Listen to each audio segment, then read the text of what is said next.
अरे छत्रपती शिवरायांचा पराभव व्हावा म्हणून शतचंडी यज्ञ करणाऱ्या विचारधारेच्या वळचणीला तुम्ही जाता आणि आम्हाला हिंदुत्व शिकवता। ज्यांनी तुकारामांची गाथा बुडवली, तुकारामांना वैकुंठाला पाठवलं, त्यांच्या वळचणीला तुम्ही जाता आणि आम्हाला हिंदुत्व शिकवता। ज्यांनी छत्रपती संभाजी महाराजांना बदनाम केलं त्यांचे पाय धरता तुम्ही आणि आम्हाला हिंदुत्व शिकवता। महात्मा फुले, सावित्रीबाई फुले यांच्यावर शेणाचा मारा ज्यांनी केला, दगडगोटे मारले, त्यांच्यावर मारेकरी घातले, त्यांचे पाय धरता तुम्ही आणि आम्हाला हिंदुत्व शिकवता। राजर्षी शाहू महाराज एवढ्या लोभस व्यक्तिमत्वावर महिलांविषयी गैरवर्तणुकीचे आरोप केले, त्यांना कोर्टात खेचलं तुम्ही। त्या विचारधारेच्या पाठीशी तुम्ही जाताय आणि आम्हाला हिंदुत्व शिकवता। डॉक्टर बाबासाहेब आंबेडकरांनी संविधान दिलं, ते संविधान तुम्ही नष्ट करू पाहताय, बदलू पाहताय, आम्हाला कसलं हिंदुत्व शिकवताय तुम्ही। जगद्गुरु संत तुकोबराया असल्या लोकांसाठीच म्हणून गेले होते, नका दंत कथा येथे सांगो कोणी, कोरडे ते मानी बोल कोण, अनुभव येथे पाहिजे साचार, न चलती चार आम्हा पुढे, तुका म्हणे येथे पाहिजे जातीचे, ये रगाबाळाचे काम नोहे। ठाणेकर मतदार बंधू भगिनींनी एक गोष्ट मनापासून लक्षात ठेवा, तुमच्यावर खूप मोठी जबाबदारी आहे, खूप मोठी जबाबदारी आहे। तुम्ही निवडून दिलेल्या एका लोकप्रतिनिधीनं तुमच्याच पाठीत खंजीर खुपसलाय, तुमच्याच नाही तमाम महाराष्ट्राच्या पाठीत खंजीर खुपसलाय। तुम्हाला तो कलंक पुसून टाकायचा आहे, तो डाग पुसून टाकायचा आहे। ठाणेकरांच्या बाणेदारपणावर, ठाणेकरांच्या प्रामाणिकपणावर, ठाणेकरांच्या संवेदनशीलतेवर प्रश्नचिन्ह उभं राहिलंय, तो डाग आपल्याला पुसून टाकायचा आहे। जे विषारी साप हुकुमशाहीचे महाराष्ट्रानं रोखून धरले होते, ते विषारी साप ठाणे पोखरून महाराष्ट्रात घुसलेत, हा डाग आपल्याला पुसून टाकायचा आहे। 20 तारखेला तुम्ही प्रचंड संख्येनं घराबाहेर पडा, राजन विचारेंचं नाव बघा, मशालीचं चिन्ह बघा आणि बटन दाबा। तुमचं एक मत खूप मोठी क्रांती करू शकतं, तुमचं एक मत इतिहास घडवू शकतं।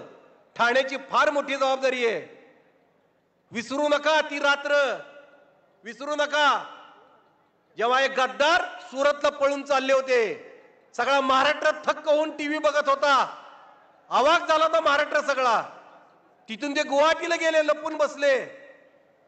ती रात्र कधी विसरू नका, विसरू नका ती रात्र जेव्हा उद्धवजी ठाकरेंनी एका क्षणात राजीनामा दिला आणि मानानं सन्मानानं वर्षा बंगला सोडला।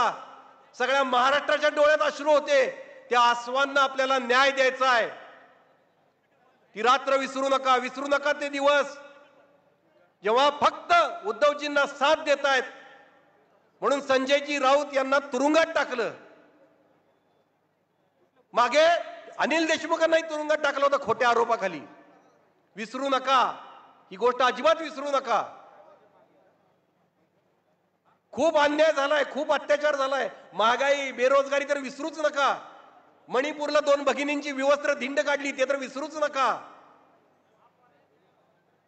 आपल्या मेडल मिळवलेल्या 7 कुस्तीगीर महिलांना न्याय मिळाला नाही, तेही विसरू नका, काही विसरू नका। त्यांना सांगा सब याद रखा जाएगा, सब कुछ याद रखा जाएगा। तुम्हारी लाठी और गोलियों से जो कत्ल हुए हैं उनकी यादों में दिलों को रखा, सब याद रखा जाएगा, सब कुछ याद रखा जाएगा। तुम रात लिखो हम चांद लिखेंगे, तुम जेल में डालो हम दीवार फांद लिखेंगे, तुम एफआईआर लिखो हम है तैयार लिखेंगे, तुम अदालतों से चुटकुले लिखो हम दीवारों पे इंसाफ लिखेंगे, अंधे भी पढ़ ले इतना साफ लिखेंगे, बहरे भी सुन ले इतनी जोर से बोलेंगे। तुम जमीन पे जुल्म लिखो हम आसमान पे इनकलाब लिखेंगे, तुम काला कमल लिखो, तुम काला कमल लिखो, आग उबलती हुई मशाल लिखा जाएगा, सब याद रखा जाएगा, सब कुछ याद रखा जाएगा।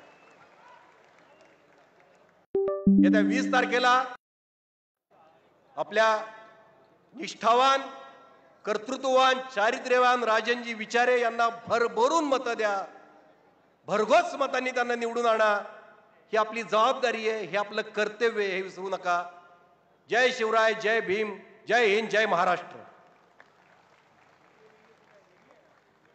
त्यानंतर मी व्यासपीठावर येण्यासाठी काँग्रेसचे ज्येष्ठ नेते सुरेशभाई ठाणेकर यांनी व्यासपीठावरती यावं. सुखदेव गोलम, मोहन तिवारी, प्रवक्ते सचिन शिंदे, राहुल पिंगळे यांनी व्यासपीठावरती यावं.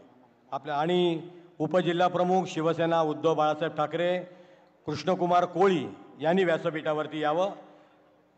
आणि यानंतर माजी आमदार आणि काँग्रेसचे स्टार सन्माननीय मुझफ्फरजी हुसेनभाई यांना विनंती करतो की त्यांनी आपल्याला संबोधित करावं.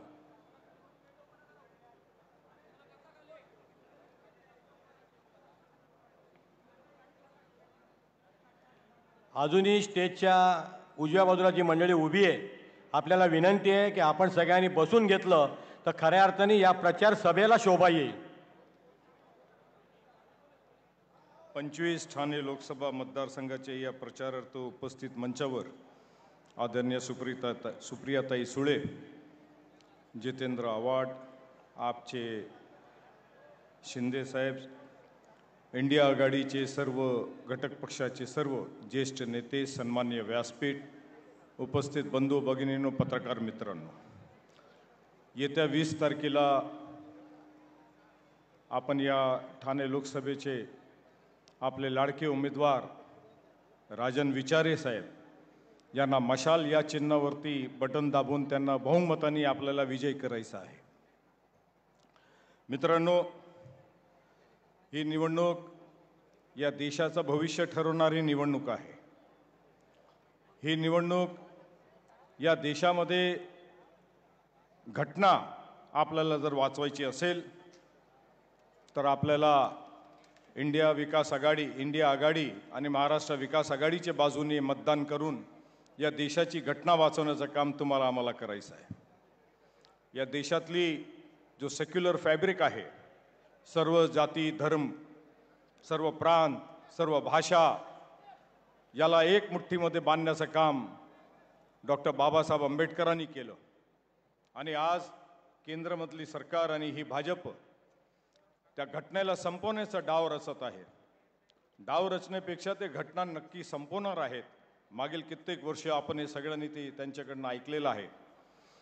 आज त्यांनी SC, ST, OBC यांना असलेले सर्व सबसिडीज, मुलांना कॉलेजमधली जी सबसिडीज आणि बेनिफिट्स होते ते बंद करून टाकलेत. स्थानिक स्वराज्याचा OBC रिझर्वेशनचा निर्णय ते होऊ दे. महाराष्ट्रामध्ये आणि अजून बऱ्याच राज्यामध्ये आपण बघताय की स्थानिक स्वराज्याची निवडणुका त्या ठिकाणी पार पडत नाही.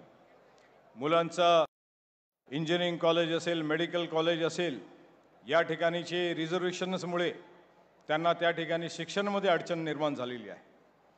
केंद्रामध्ये येण्याच्या आधी या मोदी सरकारने आणि भाजपाने या देशाला बरेच वायदे आणि वचनं दिली होती.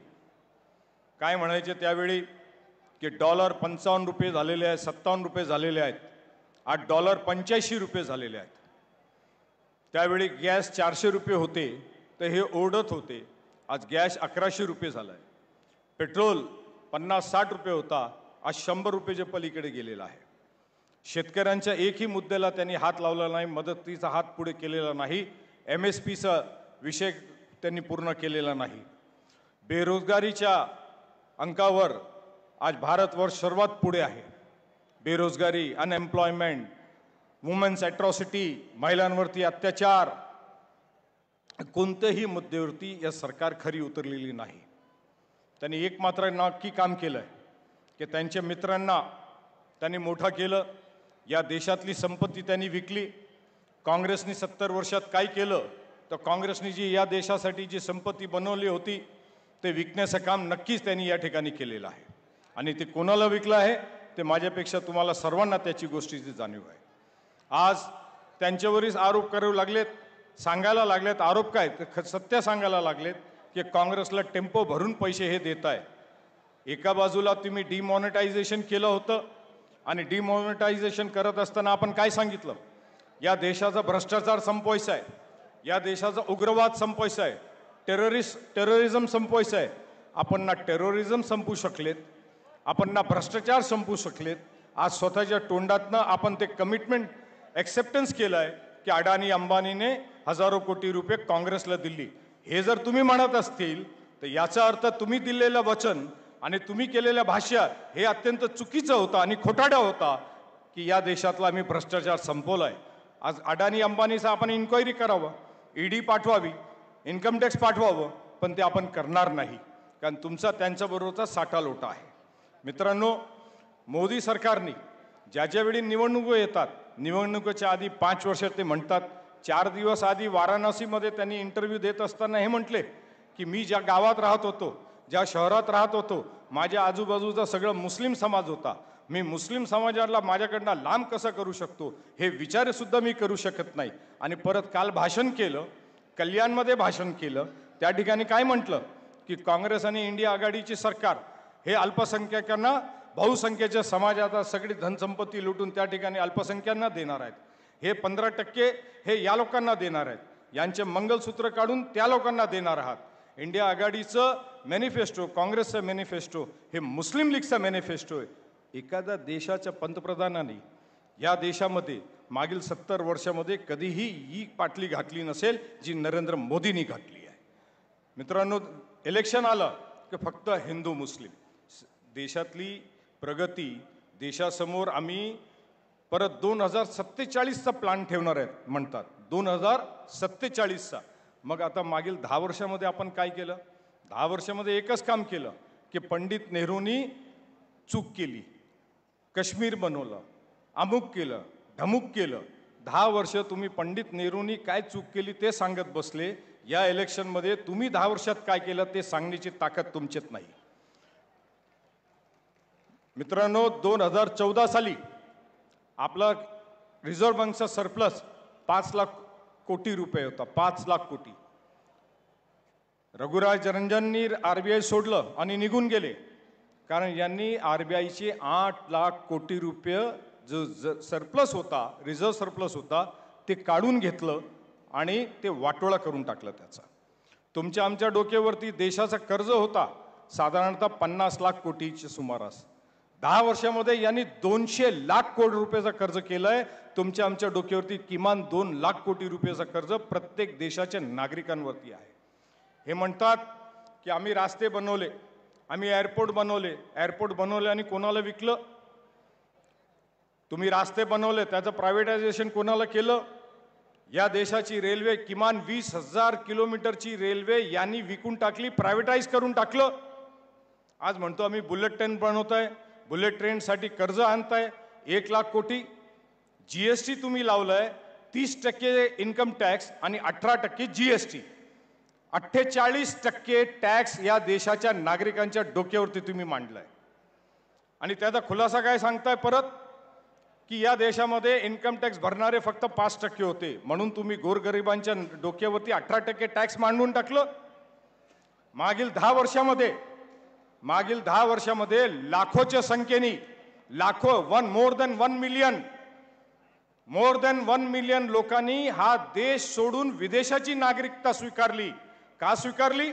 तर टॅक्सचा रेशिओ एवढा मोठा आहे की ते भावसत नाही लोकांना. लोक देश सोडून विदेशात जाऊन कंपनी एस्टॅब्लिश करू लागलेत, दुबईला चाललेत, वेगवेगळ्या ठिकाणी चाललेत, ब्रिटिश आयर्लंडमध्ये चाललेत, टॅक्स हॉलिडे परिसरमध्ये चाललेत. का सोडून चाललेत? हे तुमचे जे चाललेले लोक आहेत ना, हे कोट्याधीश लोक आहेत, गरीब नाही आहे. गरिबांना तर तुम्ही सांगताय की मी 80 कोटी लोकांना अन्नधान्य देतोय आणि पुढील 10 वर्ष अजून देणार आहे.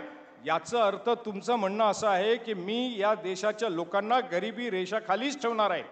एका बाजूला पार्लमेंटमध्ये आपण म्हणतात की आम्ही 5व्या क्रमांकाची इकॉनॉमी झाली, आमची इकॉनॉमी 5व्या क्रमांकाची आहे. जर 5व्या क्रमांकाची आमची इकॉनॉमी झाली असेल, जर एका बाजूला तुम्ही म्हणतात आमचा पर कॅपिटा इन्कम UK पेक्षा जास्त आहे, तर मग तुम्हाला 80 कोटी लोकांना अन्नधान्य देण्याची गरज काय? याचा अर्थ या देशाने प्रगती केली नाही, या देश अजून गरीब होत चाललाय. गरीब माणूस अजून गरीब होत चालला आहे, श्रीमंत माणूस श्रीमंत होत चाललेले आहेत. हे श्रीमंत आणि गरिबांमधली जी रेषा आहे ती वाढत चालली आहे. हे मित्रांनो, अजून हे दलितांना, आदिवासींना, ओबीसींना हे अजून मागे टाकण्याची यांची व्यूहरचना आहे. हे आरक्षण संपवणार, घटना संपवणार आणि देशाला अजून मागे घेऊन जाणार, हे यांची कल्पना आहे. आणि हे त्याच मार्गावर चाललेले आहेत, हे त्याच मार्गावर चाललेले आहेत. आणि म्हणून हिंदू समाजाचं जर मतदान आपल्याला कन्सॉलिडेट करायचं असेल, यांना 2019ला जे काय मतदान झालं असेल 40-41%, ते मतदान त्यांना कन्सॉलिडेट करायचं असेल तर अल्पसंख्यांच्या विरोधात बोलायचं, मुसलमानांच्या विरोधात बोलायचं. म्हणजे मुसलमानांच्या विरोधात बोललो तर त्यांना असं वाटते का आपलं 40% मतदान हे आपल्याला कन्सॉलिडेट होईल आणि हिंदू आपल्याला मतदान करतील. मित्रांनो, मी महाराष्ट्रभर फिरलो, हे आपल्याला सांगू इच्छितो की परिस्थिती यांना वाटते आणि हे जे भाष्य करतात तशी नाही. 400 पार होणार आहे, पण इंडिया आघाडी होणार आहे.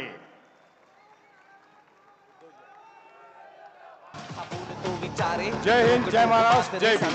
गेला बाप माझा सोडू नका साथ रे गद्दार सारे पळवा. अरे उद्धव साहेब आगे बढ़ो. मध्ये ईडीच्या घाण झाली. अरे उद्धव साहेब आगे बढ़ो. ब्रँड आपला ठाकरे. उद्धव साहेब आगे बढ़ो.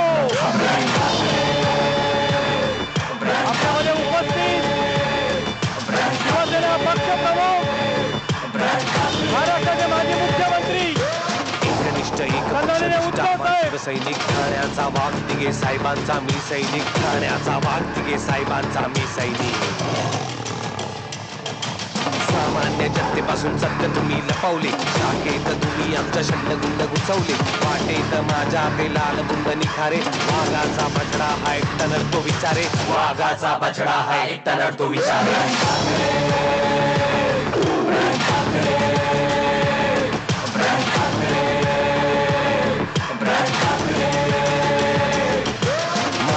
सामना सहज नाही होत. काळो की रात्र ही पण शब्द माझे जोड. स्वस्त झाले नेते आणि वाया गेलं बोट. याद राखा चोरांनो किमती माझं बोट.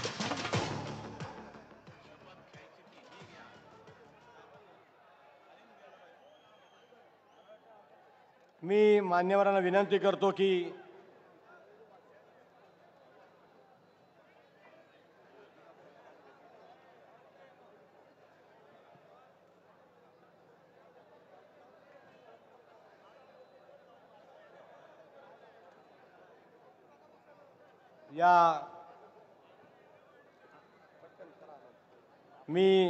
मान्यवरांना विनंती करतो, सुप्रियाताई राऊत साहेब, आव्हाड साहेब यांना विनंती करतो की आपण या देशातील महान विभूतींना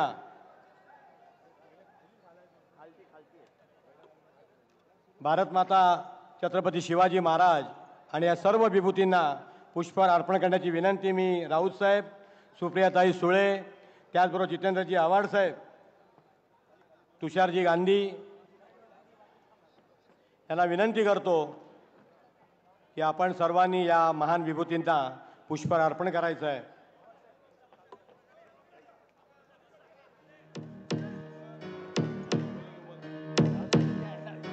डर डर डर डर डर काळीचा आवाज विचार. ठण ठण ठण ठण ठणकावून बोलतो विचार. भारत माता की, भारत माता की. फड फड फड फड फडकणारा राग विचारे. आवाज जनतेचा, आवाज काळाचा, राजना विचारे. छत्रपती शिवाजी महाराज की जय भवानी. भारतीय घटने शिल्पकार डॉक्टर बाबासाहेब आंबेडकरांना पुष्पहाराची विनंती करतो. डॉक्टर बाबासाहेब आंबेडकरांचा, यानंतर हिंदुत्व सम्राट सरसेनापती बाळासाहेब ठाकरे, हिंदुत्व सम्राट सरसेनापती बाळासाहेब ठाकरे यांचा, बाळासाहेब बिनाताई ठाकरे यांचा आणि यानंतर आपल्या सर्वांचे गुरुवर्य धर्मवीर आनंद दिघे साहेबांच्या प्रति पुष्पहार विनंती करतो. अमर रहे, अमर रहे, अमर रहे, अमर रहे. आणि यानंतर महाराष्ट्र राज्याचे माजी मंत्री, राष्ट्रवादीचे नेते सन्माननीय जितेंद्रजी आव्हाड साहेब त्यांना विनंती करतो की त्यांनी आपल्याला संबोधित करावं. मशालीने कोसळला.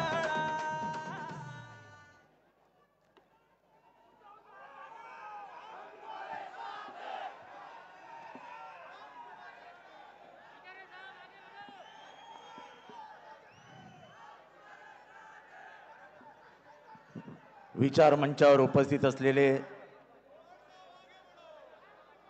महाराष्ट्राचं लोकप्रिय नेतृत्व आणि संपूर्ण महाराष्ट्र ज्यांनी यात भूल घालून ठेवली आहे ते उद्धवसाहेब ठाकरे, राष्ट्रवादी काँग्रेसच्या नेत्या सुप्रियाताई सुळे,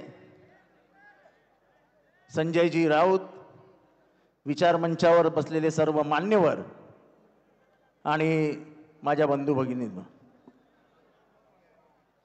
महाराष्ट्रातली स्थिती काय आहे, देशातली स्थिती काय आहे हे वेगळं काही सांगायला नको.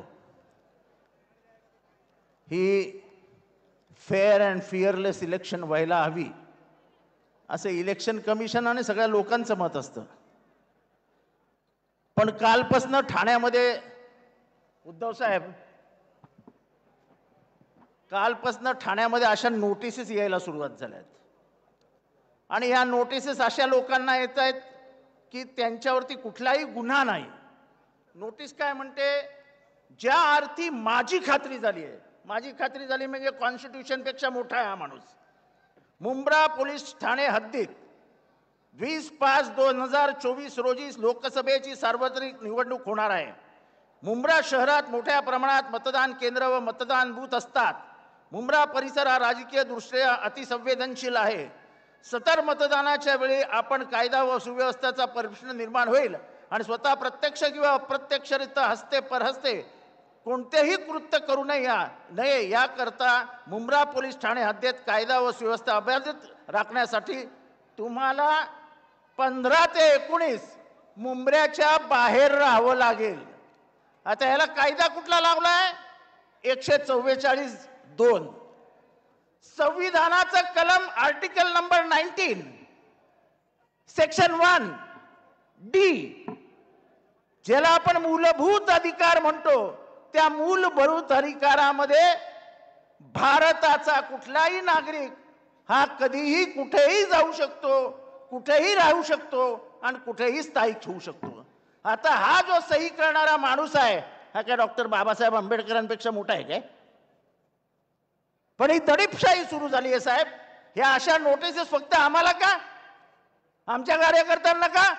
या नाक्यावरती पोलिसांच्या समोर 2 गँगमध्ये मारामारी झाली. निवडणुकीचा फॉर्म भरत असताना एकावरही कारवाई केली नाही पोलिसांनी. मग आम्हाला नोटीस कशासाठी साहेब? मी सांगितलंय त्यांना, ह्या अशा नोटिसेस दिल्या तर आम्ही उद्या बंदची हाक देऊ आणि बंद करू. जर उद्या कायदा आणि सुव्यवस्थेचा प्रश्न निर्माण झाला तर त्याचे हे सगळे परिणाम पोलिसांना भोगावे लागतील. पोलिसांनी दादागिरी करू नये. फ्री अँड फेअर इलेक्शन होऊ द्या. पोलिसांचं निवडणुकीत मध्ये पडण्याचं कुठलंही काम नसतं. राज्यकर्त्यांचे हस्तक म्हणून वाकू नका. तुमच्या ड्रेसचा आम्हाला कळतं की तुमच्यावर जबरदस्ती आहे, तुम्ही काहीच करू शकत नाही, पण तुम्ही काहीच करू शकत नाही म्हणून कायदा वाकवू नका. हा कायदा जसा आहे तसा राहू द्या. निवडणूक शांततेने चालली आहे, ती शांततेने चालू द्या. तुम्हाला जर वाटत असेल की सत्तेला कोणी घाबरतं तर आम्ही गांधीजींची औलाद आहोत. मीठ उचलून कायदा भंग करून या देशामध्ये मिठावरचा टॅक्स कमी केलेली माणसं आहोत. तेव्हा असल्या नोटीस बिटीसला आम्ही मानत नाही. त्या आम्ही अशा फेकून रस्त्यावर टाकणार आहोत. आणि ज्याला तुम्ही नोटीस दिली आहे, मी आज इथे जाहीर करतो, ज्याला त्यांनी नोटीस दिली आहे तो उद्यापासून माझ्या गाडीत फिरणार आहे, तो माझ्या घरी राहणार आहे. हिम्मत असेल तर अटक करून दाखवा. काय लावलंय काय साहेब? गेले 2.5 वर्ष सहन करतोय. माझ्यावर 7 खोटे गुन्हे टाकले. अरे बाबा तेव्हा ठीक आहे हो, पण निवडणुकीत तुम्ही घाबरवताय म्हणजे एवढी पायाखालची वाळू घसरली आहे. साहेब एखादा फिल्म दाखव, हे फिल्म तयार आहे का रे? आज दुपारी मला एका बाईनी बोलवलं, शिवसैनिक शेंडगे नावाच्या बाईनी. त्या आनंदनगरमध्ये बिचारीनी एक असं घराच्या समोर पायरी टाकली होती. ती विचारे साहेबांचा जोरदार प्रचार करते.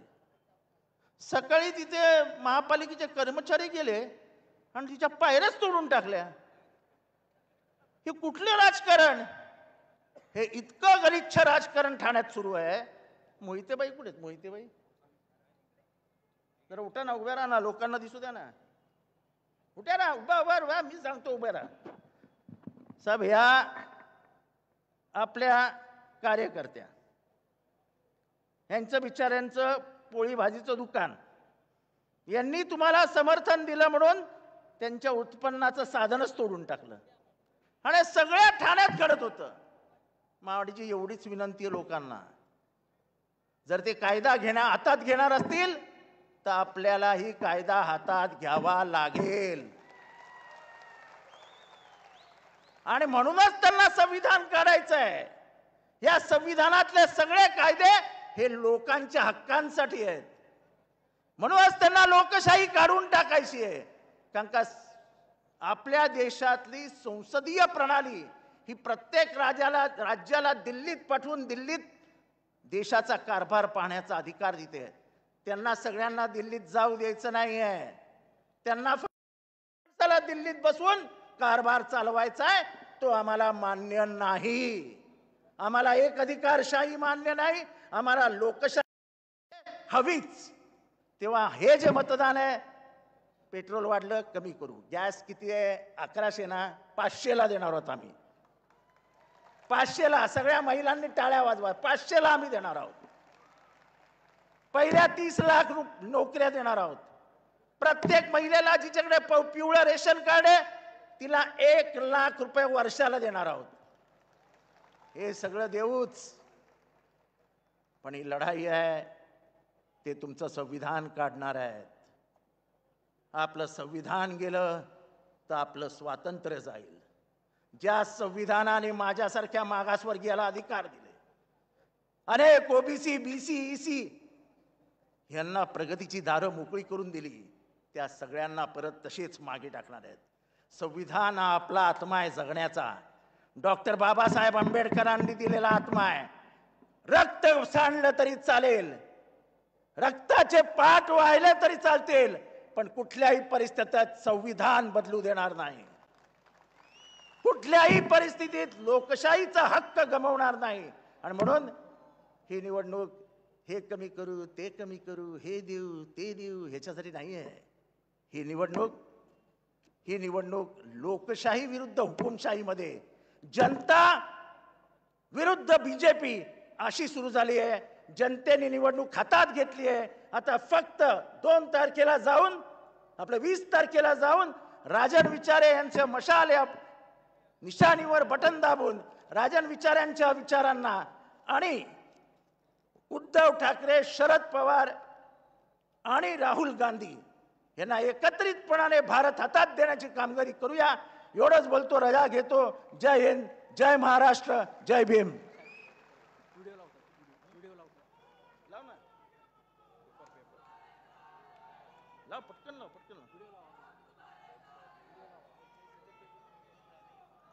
साहेब, जरा माझा आरोप आहे. 1 सेकंदामध्ये 5 जणांनी हातोडे माझे निघून गेले. मी काल प्रचार करते ना, आज माझी पायरी तुटायचा अर्थ काय? दादागिरी, विरोधकांना घाबरवण्याचे प्रकार. म्हणजे आम्हाला त्रास निष्ठेसाठी. आम्ही एक निष्ठा आहोत. आम्ही गद्दारी नाही केलेली आहे, करणार पण नाही. माझं घर देऊन सोडू दे तरी पण नाही करणार. रंजना शेळकेचं घर सोड, तिथे खानदान संपाव, तरी पण उद्या माझा ठाकरेला झाला शेवटपर्यंत. पण एवढी हिंमत केली. कट्टर उद्धव साहेब समर्थक. आमच्या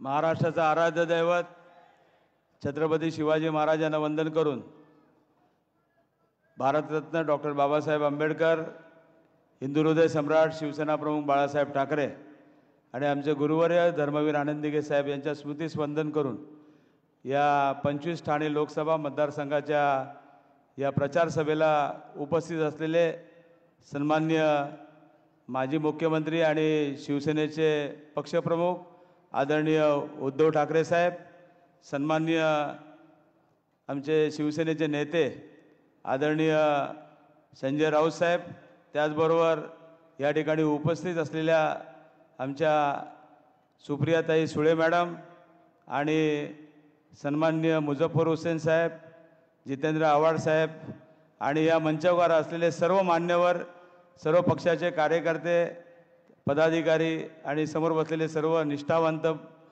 कार्यकर्ते, बंधू आणि भगिनींनो, सर्वप्रथम मी या ठिकाणी एवढ्या मोठ्या संख्येने आपण सर्व पक्षाचे कार्यकर्ते या ठिकाणी उपस्थित राहिल्याबद्दल आणि आपण जी गेले 2 महिन्यापासून इंडिया महाविकास आघाडीच्या माध्यमातून या ठिकाणी जी एकजूट दाखवली आणि त्यामुळेच या ठिकाणी आज ही जाहीर सभा या ठिकाणी होत आहे. गेल्या 10 वर्षामध्ये मला वाटतं या ठाणे लोकसभेचा खासदार म्हणून काम करत असताना जवळजवळ 9,494 कोटी या ठिकाणी केंद्राचा निधी या ठाणे असेल, नवी मुंबई असेल, मीरा भाईंदर असेल या शहरामध्ये या विविध विकासाच्या कामासाठी या इथे आणला गेला. त्याचबरोबर या जे नवीन ठाण्याचं रेल्वे स्थानक आहे, ज्यावेळेला 2014ला मी निवडून आल्यानंतर पहिल्यांदाच पार्लमेंटमध्ये मी महापौर असताना एक विजन डॉक्युमेंट त्या ठिकाणी केलं होतं आणि त्या विजन डॉक्युमेंटमध्ये या जवळजवळ 7 ते 8 लाख लोक या ठिकाणी रेल्वेने प्रवास करत असतात जीव मुठीत घेऊन, आणि त्याकरता ठाणे आणि मुलुंडच्या इथे रेल्वे स्टेशन असावं असं त्या रिपोर्टमध्ये म्हटलं होतं. आणि त्याचा पाठपुरावा करून मी पार्लमेंटमध्ये ही परिस्थिती त्या ठिकाणी सांगितल्यानंतर त्यावेळचे रेल्वे मंत्री सुरेश प्रभू यांनी पुढच्या रेल्वे बजेटमध्ये या ठाणे आणि मुलुंडच्या दरम्यानच्या रेल्वे स्टेशनला मंजुरी दिली. स्वतः ते ठाण्यामध्ये आले होते आणि ऐतिहासिक अशी या ठाणे शहराचे निकट असलेला सर्वात मोठा महत्त्वाचा जो क्षण होता त्याचं काम 3 ते 4 महिन्यापूर्वी सुरू झालं. पण ह्याचं क्रेडिट राजन विचारायला मिळणार होतं म्हणून आमच्या मिंदेंनी त्या ठिकाणी मला क्रेडिट मिळू नये म्हणून त्या ठिकाणी पत्रे लावून आतमध्ये काम सुरू केलं. परंतु लोकांना माहिती आहे की या ठाणे लोकसभेचा खासदार या नात्याने या रेल्वे स्टेशनसाठी केलेला पाठपुरावा, पार्लमेंटमध्ये त्याचा केलेला पाठपुरावा आणि त्याला आणलेली मंजुरी, रेल्वे मंत्री या ठिकाणी ठाण्यामध्ये सुद्धा आले होते आणि त्या रेल्वे स्टेशनचं काम आता सुरू झालं आहे. 2025ला या ठाणे रेल्वे स्टेशनचा नवीन त्या ठिकाणी स्टेशन होतं आहे ते काम पूर्ण होणार आहे. त्याचबरोबर ठाणे येथे ऐतिहासिक असं रेल्वे स्टेशन आहे. त्या ऐतिहासिक अशा रेल्वे स्टेशनचं तुम्ही जर बघितलं असेल त्या ठिकाणी मल्टी मॉडेल हब या ठिकाणी आपण त्या ठिकाणी मांडलेलं होतं आणि त्या मल्टी मॉडेल हबच्या धर्तीवरती मला वाटतं एअरपोर्टच्या धर्तीवरतीच हा प्रोजेक्ट त्या ठिकाणी मंजूर झालेला आहे आणि त्यासाठी सुद्धा या ठिकाणी मंजुरी मिळाल्यानंतर ते सुद्धा काम या ठिकाणी सुरू होणार आहे. आणि तुम्ही बघितलं असेल आज या ठिकाणी जे नवीन स्टेशन होणार आहे त्यासाठी श्रीस्थानक नाव देण्यात यावं यासाठी सुद्धा आपण मागणी केलेली आहे. स्मार्ट सिटी अंतर्गत या ठाणे शहरामध्ये विविध योजना अंतर्गत मला वाटतं या ठिकाणी स्मार्ट सिटीच्या यादीमध्ये ठाणे शहर यावं यासाठी 3 वर्ष सातत्याने प्रयत्न केले असता या ठिकाणी 4थ्या वर्षी या ठाणे शहराचा स्मार्ट सिटीमध्ये मान्यता मिळाली 2016ला आणि आज या अंतर्गत त्या ठिकाणी ठाणे रेल्वे स्टेशन स्थानक सॅटिस 2 आणि तलावांचं संवर्धन या ठिकाणी यासाठी निधी मिळाला.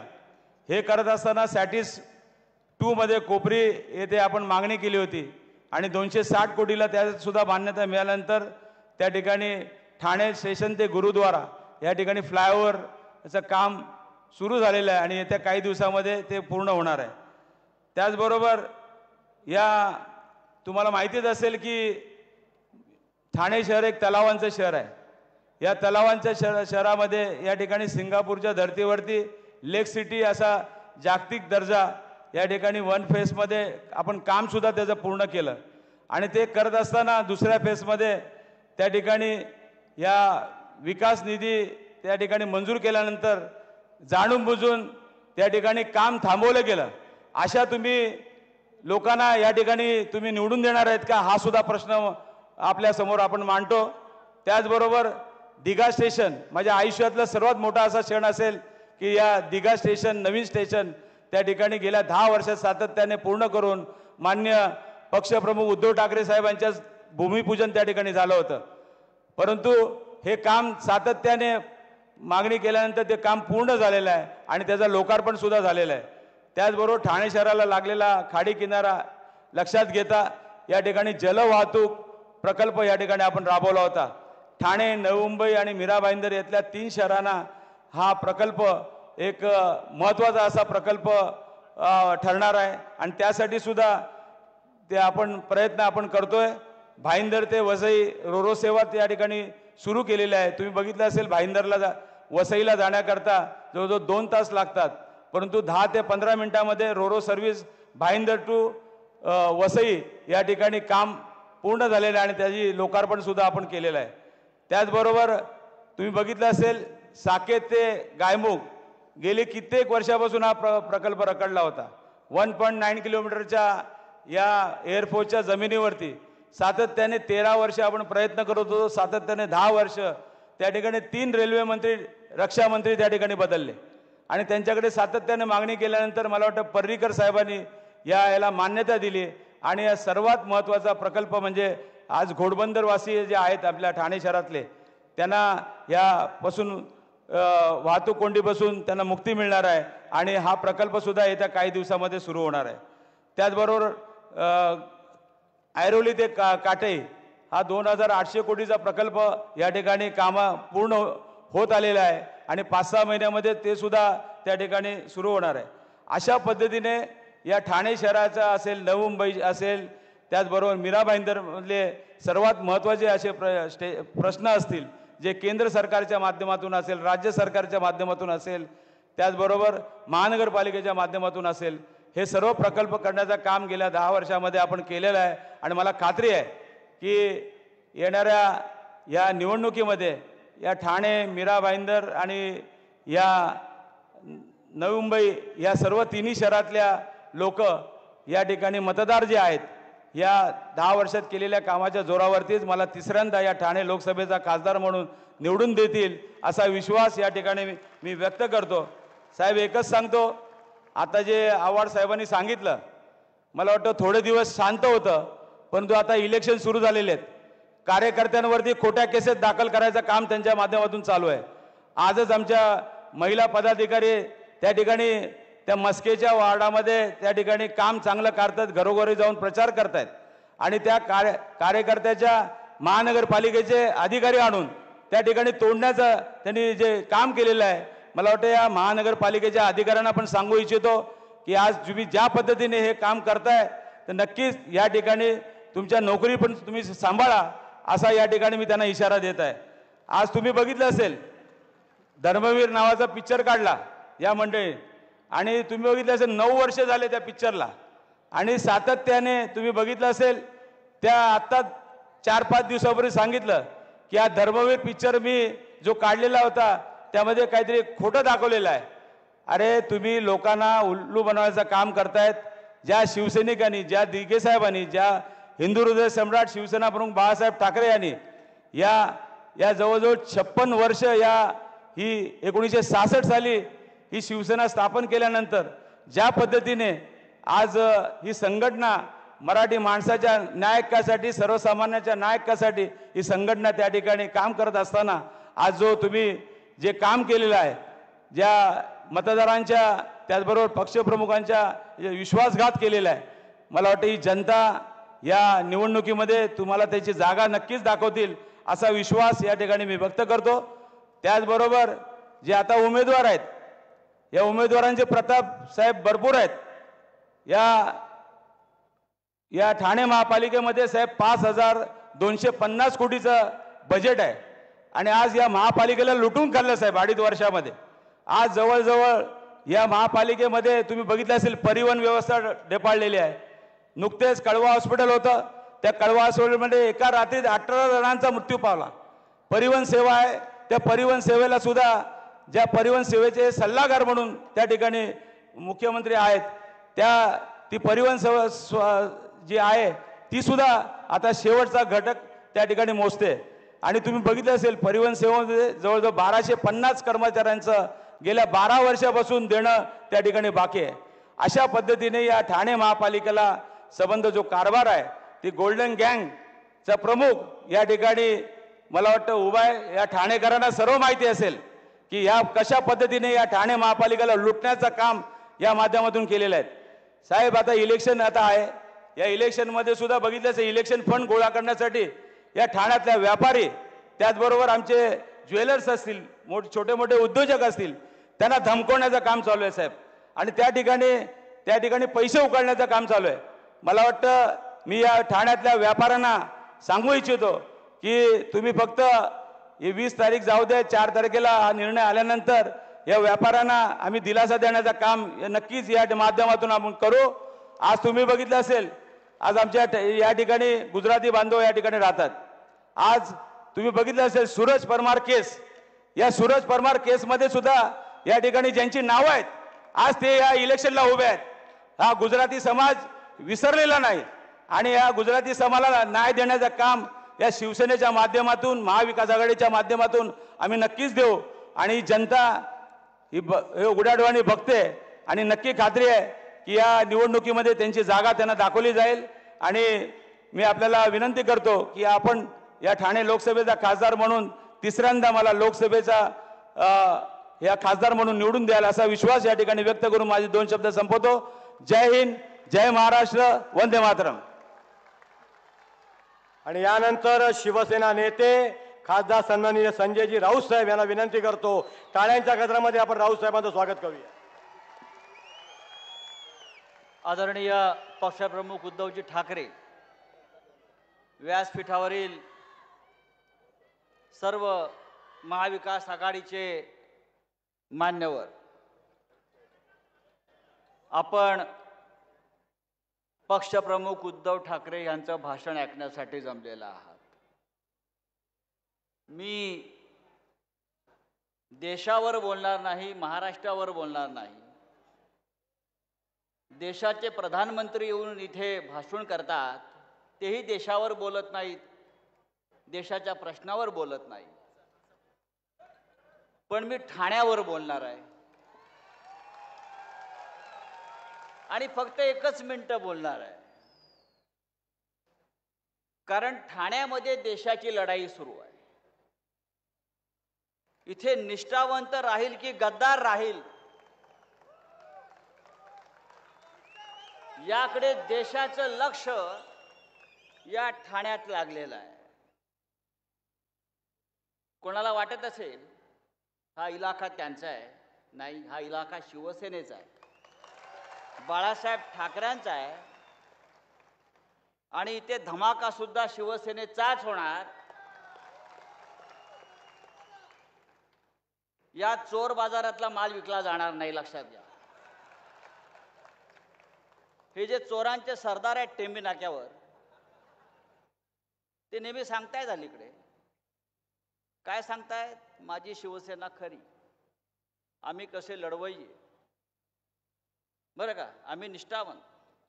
बाळासाहेब ठाकरेंचा विचार, हिंदू हृदय सम्राट माननीय बाळासाहेब ठाकरेंचा विचार आम्हीच कसे पुढे नेत आहोत असं तुणतुणं वाजवतात आणि पाठीमागून मोदी ढोल वाजवतात. पण हिंदू हृदय सम्राट बाळासाहेब ठाकरे यांचा जर विचार या चोराच्या सरदाराला खरोखर माहीत असेल तर मी सांगतो, उद्धवजी, बाळासाहेबांनी वारंवार सांगितलेल्या जाहीर सभातून आपल्याला, मराठी माणसाला, ते ठाण्यात सुद्धा येऊन त्यांनी सांगितलेलं आहे, निष्ठेच्या बाबतीत एक वेळ लढला नाहीस तरी चालेल पण विकला जाऊ नकोस. एक वेळ लढला नाहीस तरी चालेल पण विकला जाऊ नकोस. आज या माणसानं स्वतःलाही विकलं आणि टेंबी नाका सुद्धा विकला निष्ठावंतांचा. म्हणून ही लढाई निष्ठावंतांची आहे. आणि मला खात्री आहे ज्या ठाण्यानं हिंदुहृदय सम्राट बाळासाहेब ठाकरे यांच्यावर भरभरून प्रेम केलं आणि शिवसेनेच्या स्थापनेपासून शिवसेनेच्या इतिहासातली पहिली सत्ता शिवसेनेनं दिली बाळासाहेब ठाकरेंना आणि शिवसेनेला, ती ठाण्यातली शिवसेना, ठाण्यातली जनता हा चोरीचा माल संसदेमध्ये पाठवणार नाही आणि ठाणे शिवसेनेचंच राहील. अशा प्रकारे ही निष्ठेची धगधगती मशाल पेटत राहील आणि पार्लमेंटला जाईल. मी आपला फार वेळ घेत नाही. माननीय उद्धवजी आपल्या समोर येतील आणि आपले विचार मांडतील. जय हिंद, जय महाराष्ट्र. उद्धव साहेबांच्या भाषणाआधी एक छोटासा व्हिडिओ आहे. कृपया विनंती आपण व्हिडिओ चालू करावा. मी विचारे साहेबांचं ठाणेकर नागरिकांतर्फे मी खास करून आभार मानेल की या मासुंदा तलावाचं रूपडं बदलण्याकरता मी विचारे साहेबांचं ठाणेकर नागरिकांतर्फे मी खास करून आभार मानेल की या मासुंदा तलावाचं रूपडं बदलण्याकरता त्यांनी खूप कष्ट घेतलेले आहेत, खूप सातत्याने पाठपुरावा केलेला आहे. खासदार महोदयांना धन्यवाद देतो. त्यांचा पाठपुरावा एकदम भारी असतो. त्यांचं एकदा कामाच्या मागे लागले की तो माणूस समोरचं ते काम त्याला माहित आहे, काम नाही केलं ते यांचं पाठलाग चालू असतो. एखाद्या कामाच्या मागे पाठपुरावा कसा करावा हे राजेन विचारे यांच्याकडून शिकायला पाहिजे. मी विचारे साहेबांचं ठाणेकर नागरिकांतर्फे मी खास करून आभार मानेल की या मासुंदा तलावाचं रूपडं बदलण्याकरता त्यांनी खूप कष्ट घेतलेले आहेत, खूप सातत्याने पाठपुरावा केलेला आहे. खासदार महोदयांना धन्यवाद देतो. त्यांचा पाठपुरावा एकदम भारी असतो. त्यांचं एकदा कामाच्या मागे लागले की तो माणूस समोरचं ते काम त्याला माहित आहे, काम नाही केलं ते यांचं पाठलाग चालू असतो. एखाद्या कामाच्या मागे पाठपुरावा कसा करावा हे राजेन विचारे यांच्याकडून शिकायला पाहिजे.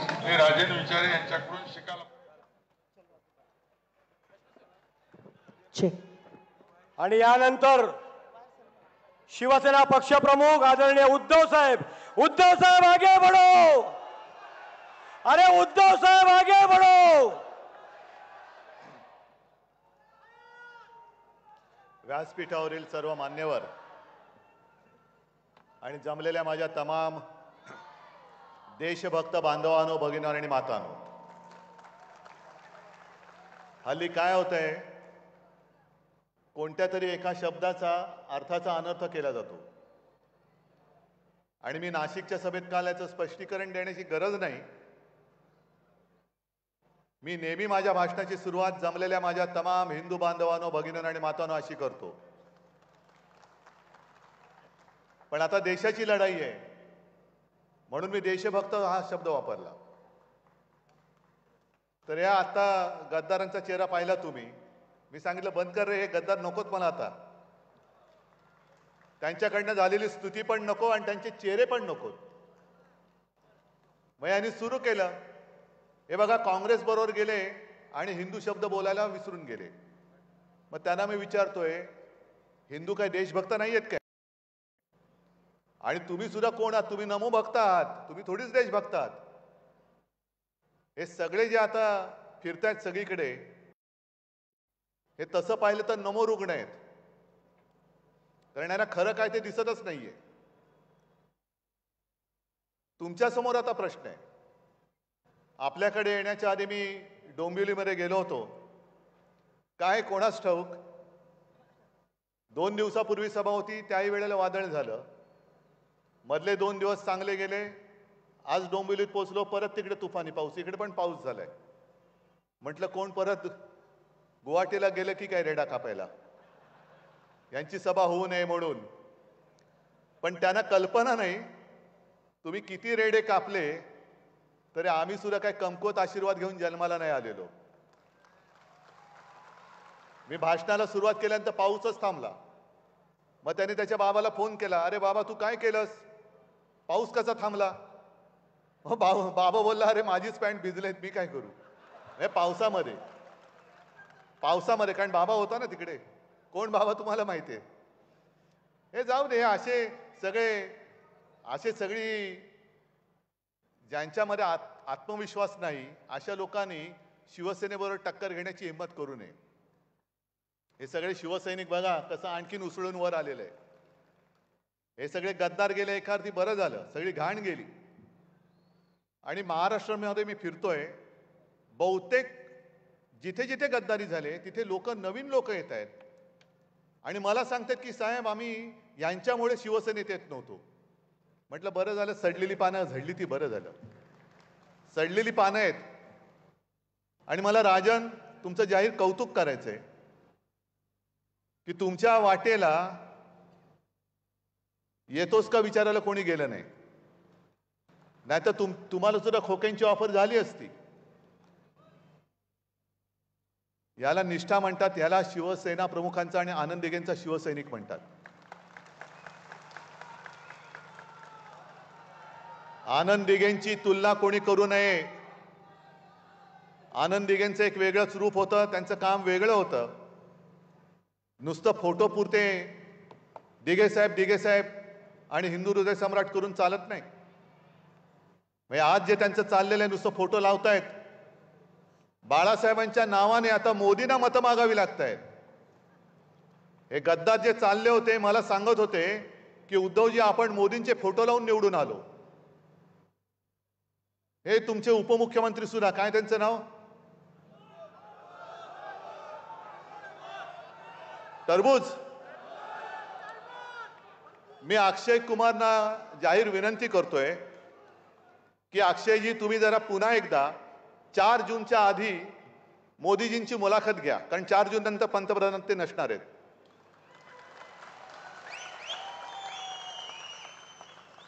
आणि 4 जूनच्या आधी मुलाखत घेतल्यानंतर त्या मुलाखतीत एक प्रश्न जरूर विचारा, जसा तुम्ही गेल्या मुलाखतीत विचारला होता की तुम्ही आंबा कसा खाता, तसं त्यांना विचारायचं की तुम्ही टरबूज कसं खाता,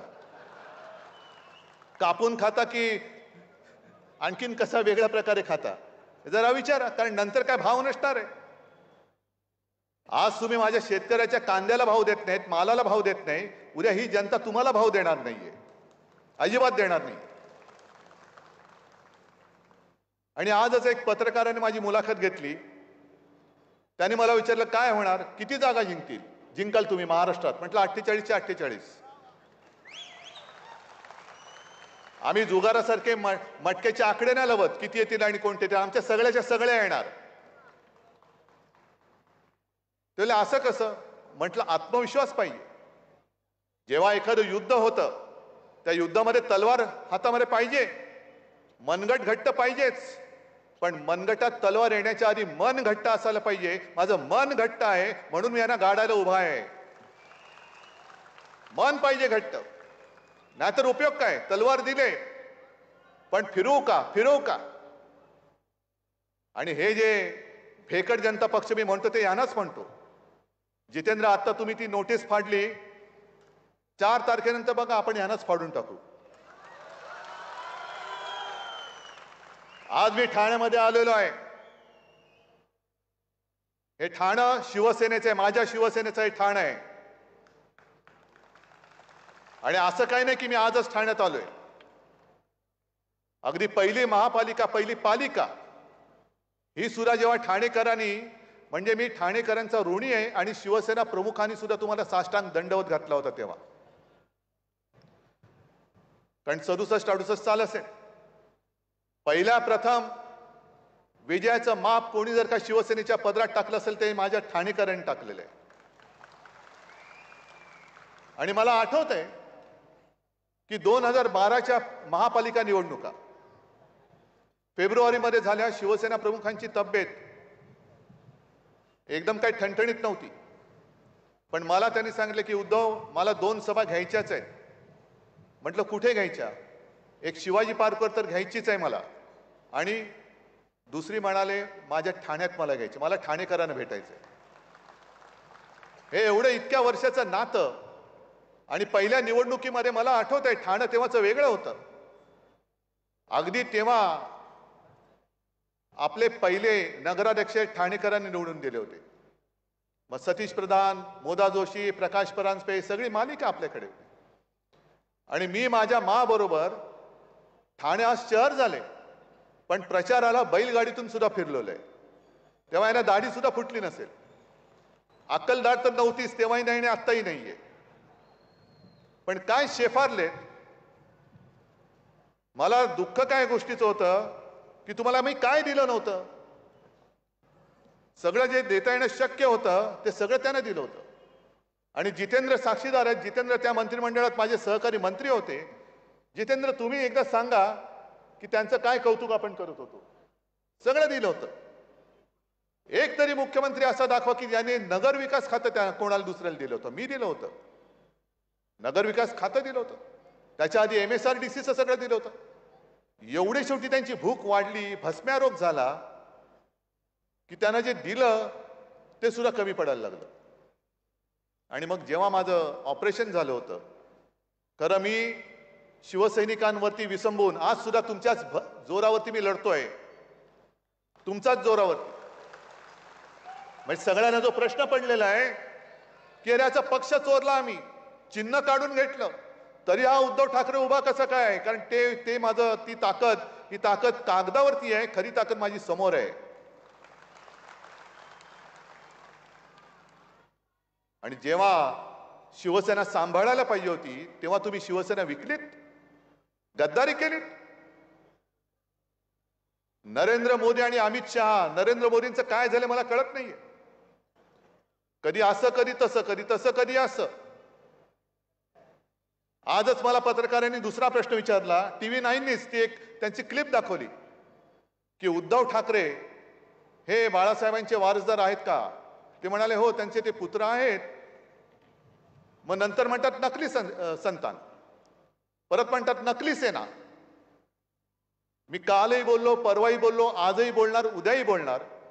जो कोणी माझ्या शिवसेनेला नकली म्हणेल तो माणूस कोणी असला तरी तो बेअकली आहे. तो बेअकलीच माणूस म्हणायला पाहिजे.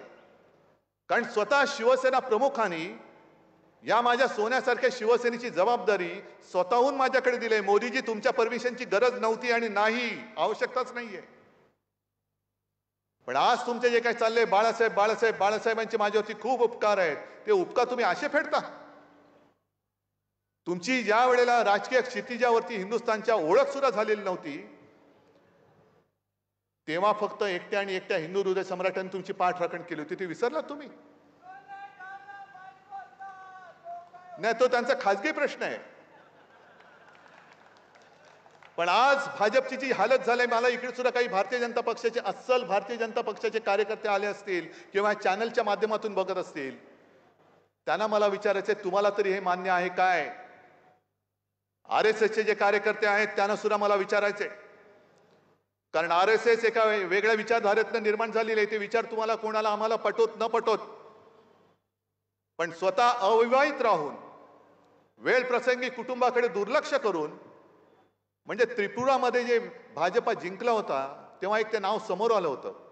त्यांना मी घरी बोलवून विचारलं की तुम्ही काय केलं. मला म्हणाल काय सांगायचं उद्धवजी, माझ्यावरती जबाबदारी दिली आणि आम्ही त्रिपुरामध्ये गेलो तेव्हा आम्ही भाजपवाले म्हटल्यानंतर लोक कुत्र्याच्या मागे लागावे तसे आमच्या मागे लागायचे, पळवून लावायचे. तरी देखील आम्ही पाय रोवून उभा राहिलो आणि आम्ही जिंकलो. मग त्या सगळ्यांना मला विचारायचंय की याजसाठी केला होता का अट्टहास. की आज तुम्ही जे निष्ठावंत भाजपा आहे कुठे. मोदीजी तुम्ही नकली सेना म्हणताय पण तुमचा भाजपा त्याच्यामध्ये नकली झालाय. सगळे आयात भाडोत्री सगळे तुम्ही, आमची मुलं तुम्ही घेतलेली आहात. मध्ये ते जे काय बोलले होते की काँग्रेस सत्तेवर आली तर ज्याची मुलं जास्त आहेत त्याला तुमची संपत्ती वाटून टाकतील. अहो तुम्हाला राजकारणामध्ये पोरं होत नाही त्याच्यात आम्ही काय करू. आमचा काय दोष येतो. मग तुम्ही गद्दारी करून दुसऱ्याची पोरं घेता. बरं तुमच्याकडे पोरं नाही आहेत म्हणून आमचे गद्दार घेतले, तुमच्याकडे नेते नाहीत म्हणून ते घेतले, उमेदवार सुद्धा तुमच्याकडे नाहीये. काय झालं असतं इकडनं एखादा चांगला भाजपचा कार्यकर्ता दिला असता तर लढाईला मजा तरी आली असती. द्यायचा होता भाजपचा कार्यकर्ता. का भाजपकडे कार्यकर्ते नाहीयेत. पण तुम्ही एवढ्या खस्ता खाल्ल्या, एवढी मेहनत केली आणि गद्दारांच्या सतरंजा उचलायला तुम्हाला तुमचं नेतृत्व लावतंय. ह्याच्यात तुमचं आयुष्य घालवतंय फुकट. मग जसं मोदी मला डोळा मारतायत तसं मी त्यांना सांगतोय की तुम्ही जे पक्ष तुमचा विकणार आहेत त्यांच्या नादी लागू नका. या हिंदुत्वाचा विचार आहे ना, या माझ्यासोबत या भाजपवाले जे अस्सल भाजपवाले आहेत, अस्सल जे संघाचे कार्यकर्ते आहेत, नेऊ आपण आपला हिंदुत्वाचा झेंडा पुढे.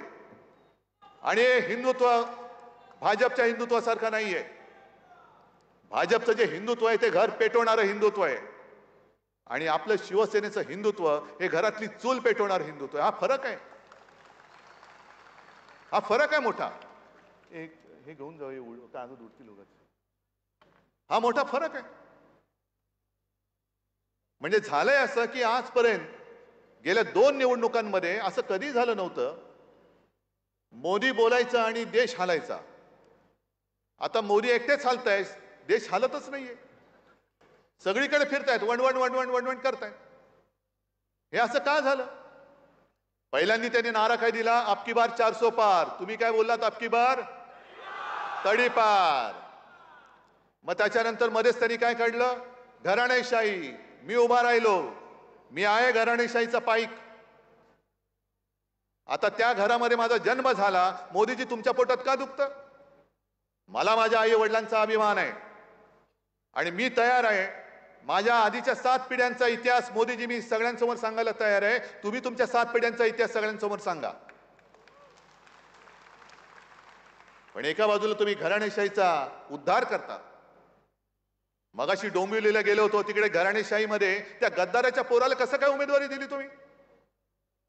घराणेशाहीचा तुम्हाला जर का एवढा तिटकार आहे तर गद्दारांची घराणेशाही चालते. मग गद्दारांची घराणेशाही चालत असेल तर शिवसेना प्रमुखांची तर सोडूनच द्या. ज्या व्यक्तींनी महाराष्ट्रामध्ये भारतीय जनता पक्ष वाढवण्यासाठी खस्ता खाल्ल्या त्या प्रमोद महाजनच्या मुलीला पूनमला तुम्ही मुंबईमध्ये उमेदवारी का नाही दिली? काय गरज होती? का कापलं तिची उमेदवारी? काय तिची चूक काय आहे? तिच्यात कमी काय आहे? हे मोदीजी सांगा ना. तुम्ही उद्या येताय ना मुंबईत, सांगा. मी तुम्हाला जाहीर आव्हान देतोय की तुम्ही आमच्या प्रमोदजींच्या मुलीची उमेदवारी का कापलीत? काय कारण आहे? म्हणजे तुम्ही म्हणाल त्या दिशेने आम्ही जायचं आणि आता त्यांनी ते घराणेशाहीचं झालं. मग परत सुरू झालं हिंदू मुस्लिम हिंदू मुस्लिम हिंदू मुस्लिम हिंदू मुस्लिम. तुम्ही एक काहीतरी दिशा तर ठरवा. कालपर्यंत तुम्ही मुसलमानांना शिव्या घालत होतात. अचानक तुम्हाला साक्षात्कार झाला की मी लहान असताना मुस्लिम कुटुंबासोबत वाढलेलो आहे. आहेत का कोणी मुस्लिम इकडे आलेत? आहेत ना. मी म्हणे ते ताजियाच्या मिरवणुकीत खालून गेलेलो आहे. ईदला आमच्याकडे स्वयंपाक व्हायचा नाही, आमच्याकडे मुस्लिम कुटुंबियांकडनं जेवण यायचं. मग मोदीजी ते जे काही जेवण यायचं त्याच्यामध्ये तुम्ही आज ज्याच्यावरती बंदी घातली ते पण होतं का? ते पण तुम्ही खाल्लेत का? कारण अमित शहा आज बोललेत कुठेतरी की मोदीजींना म्हणजे संपूर्ण देशाचे प्रश्न एका बाजूला, मोदींना तिसऱ्या वेळेला का पंतप्रधान करायचं? तर जे गोहत्या करतील त्यांना आम्ही उलट टांगून सरळ करू. अरे मग सरळ करायचं तर उलट कशाला करतात? ते सरळच आहेत ना. अरे आधी उलट टांगायचं मग सुलट करायचं, हेच खेळ खेळायचे. मग 10 वर्ष तुम्ही काय करत होता? गोहत्या बंदी तुम्ही म्हणताय. आता तिसऱ्या वेळेला मोदींना फक्त जो गोहत्या बंदी करेल त्याला आम्ही उलटा टांगून सुलटा करू, एवढ्यासाठी देशाच्या पंतप्रधानाचं काम नाहीये. तुम्ही गोमाता माना जरूर माना, पण त्याच्या आधी माझ्या मातेच्या रक्षणाचं काय ते तुम्ही मला पहिलं सांगा. आणि तुम्ही आम्हाला सावरकरांमधनं जे प्रश्न विचारता, जा वाचा सावरकरांचे चरित्र वाचा आणि सावरकरांनी गायीबद्दल काय लिहिलेलं आहे हे विचार तुम्हाला मान्य आहेत का? हे मोदीजी तुम्ही उद्या सांगाच. काय लिहिले सावरकरांनी गायीबद्दल? तुम्ही गायीबद्दल का बोलता? महागाईवरती का नाही बोलत? महागाईने सगळे त्रस्त आहेत, जनता आक्रोश करते. पण त्याच्याबद्दल 25 सभा मोदींनी महाराष्ट्रामध्ये घेतल्या, पण या 25 सभेमध्ये मोदींनी महागाईचा म तरी बोलले नाही? बोलले. मग भीती कसली दाखवत आहेत? मुसलमान काय करतील? मुसलमान आलेत ना आमच्यासोबत, आलेत आमच्यासोबत. पण आता भाजपचं कसं झालेलं आहे की एखादं मूल जर रडायला लागलं तर त्याला भूक लागलेली असते म्हणून रडते. नाही, भूकेला अन्न नाही द्यायचं, त्याला भूताची भीती दाखवून झोपवायचं. आता ते मूल रडते, त्याच्या पोटामध्ये अन्नाचा कण नाही. 10 वर्ष तुम्ही तुमचे सगळे बँक अकाउंट सगळे फुगले, पण त्याच्या पोटामध्ये अन्नाचे 2 घास गेलेले नाहीयेत. तो भुकेने कळवळतोय, भुकेने रडतोय. बघ भूत येईल. हे काय, कोणता हा देश आहे? कोणत्या देशात आपण राहतोय? साधी गोष्ट आहे. तरी बरं झालं तुषारजी, तुम्ही आज आमच्या व्यासपीठावरती आला, मी तुमचं स्वागत करतोय. कारण मी जे बोलतोय तुमच्या समोर बोलतो. चूक असेल तर तुम्ही इथेच सांगा, मी चूक बोलतोय.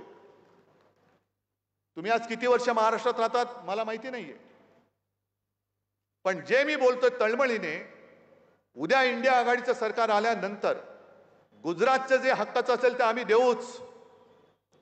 गुजरातबद्दल माझ्या मनात आकस नाही, गुजरात सुद्धा माझाच आहे. पण मोदीजी, तुम्ही माझ्या महाराष्ट्राच्या तोंडातला घास काढून जो गुजरातला देताय तो मी कदापि सहन करणार नाही. हे मी तुम्हाला जाहीर सभेत सांगतोय. कदापि नाही. सगळे तुम्ही माझ्या महाराष्ट्राची हक्काची रोजी रोटी तुम्ही गुजरातला घेऊन जाताय.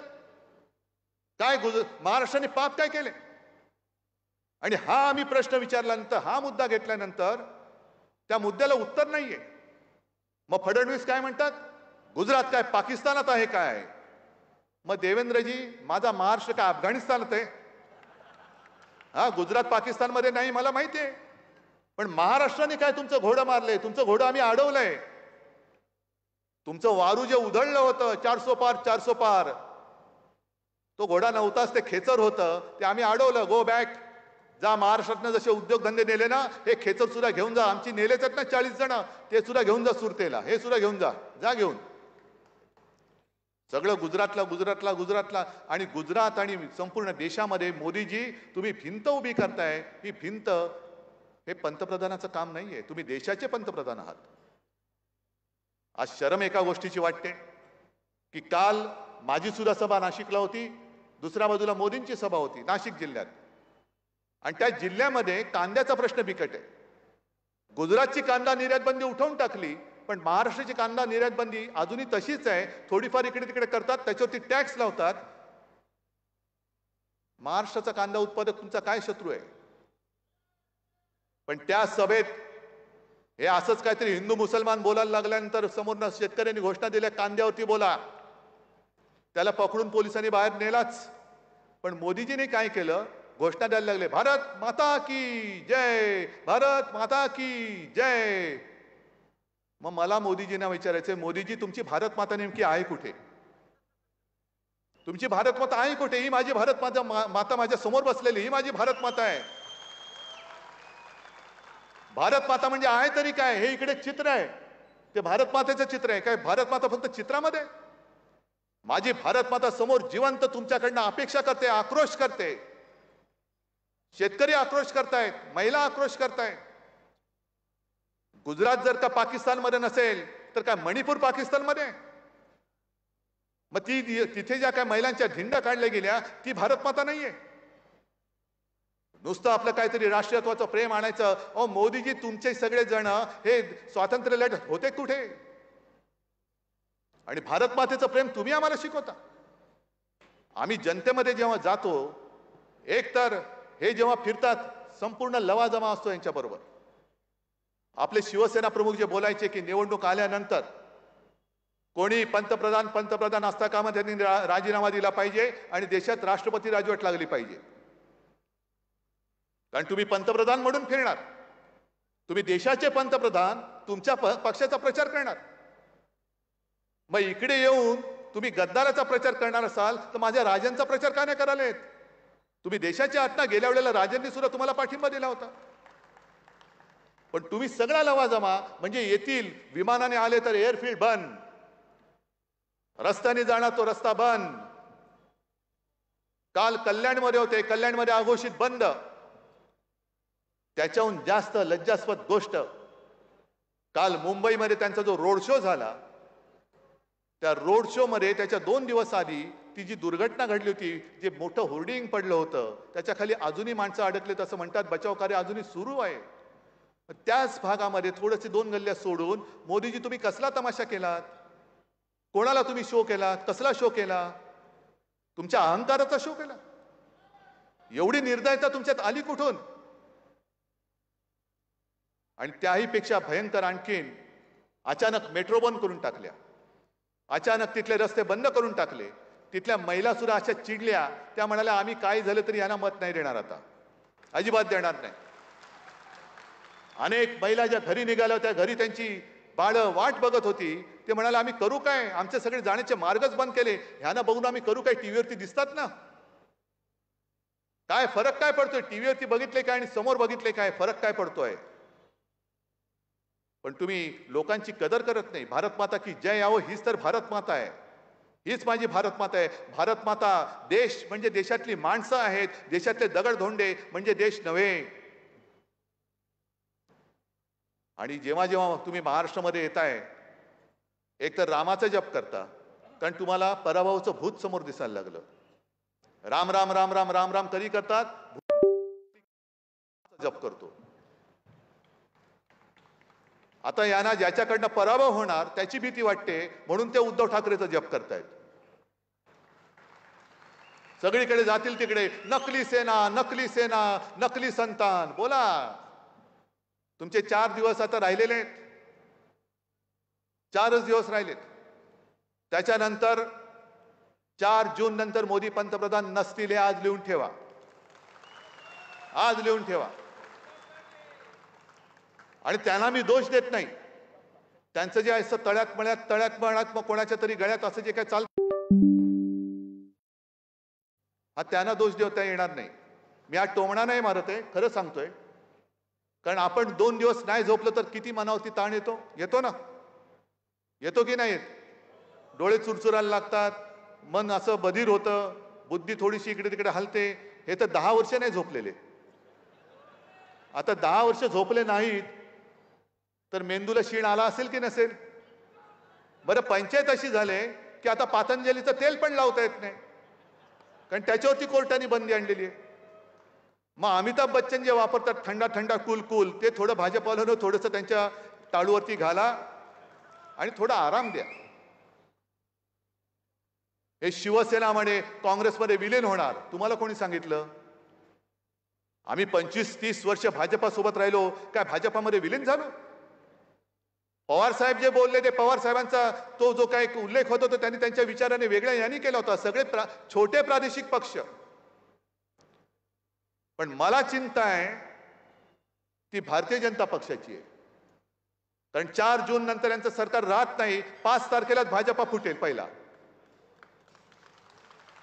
आणि मोदीजी तुम्ही शब्दाचे पक्के असाल तर 2 वर्षानंतर तुम्ही 75 वर्षाचे व्हाल तेव्हा तुम्ही राजकारणातून निवृत्त होणार.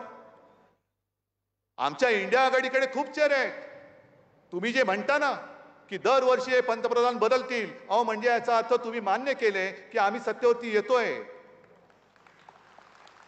आमच्याकडे खूप चॉईस खूप आहे. पण भाजपाचा आता प्रश्न आहे. भाजपला आता कळलंय की मोदींचं नाणं चालत नाही, आता पर्याय द्यायचा कोण? ऐन वेळेला आता चेहरा बदलता येत नाही.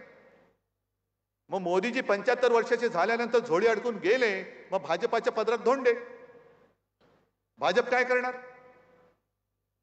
त्याच्यामुळे हे सगळं असं जे विचित्र चाललेलं आहे, हा विचित्रपणा आता आपल्याला थांबवावा लागेल.